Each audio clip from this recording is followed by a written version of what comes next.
EKB Koguduste Liit on sündinud 19. sajandi lõpu ja 20. sajandi alguse massiliste koguduse rajamiste tulemusena. Ja tänane Koguduste Liit väga paljuski elab just nimelt selle töö arvelt, mida toona tehti.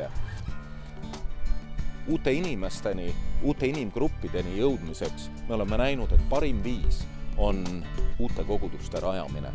Ja sellepärast on meie Koguduste Liidu seminar alustanud uue baaskursusega koguduse rajajatele.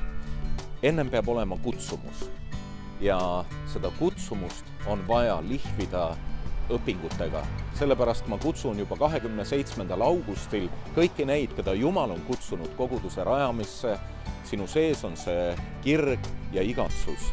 27. augustil tulema esimesele koolituspäevale kõrgemas usuteaduslikus seminaris.